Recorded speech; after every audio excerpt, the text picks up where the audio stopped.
And the next question we had was, do you solder as you go?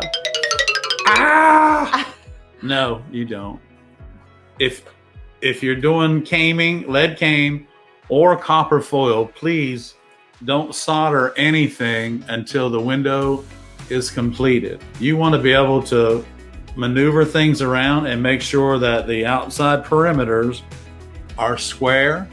And then you want to be able to move that. If you need to move that around, if it's soldered, you can't do it. And I promise you, if you ever have done that, you're probably saying to yourself, you're right, Ed, I won't ever do that again.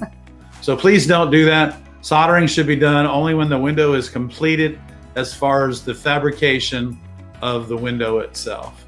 So that is a good question.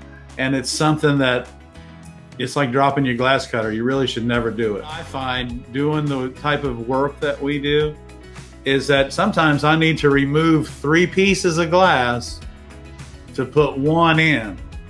And if it's soldered, you're just climbing up the walls going crazy. But hey, yeah. Thanks for the question. We really appreciate it, everybody. Yeah. Oh, one thing. We're almost at 4,000 hours. Watch hours. Watch hours. When we get 4,000 watch hours, everything gets better. We have a lot. We can communicate with you guys a lot more, and it makes opportunities open for us then. So it's going to be a good thing, and we can only thank you guys. It's because of you. Thank you, everybody. Thank you so much for watching. We really appreciate it.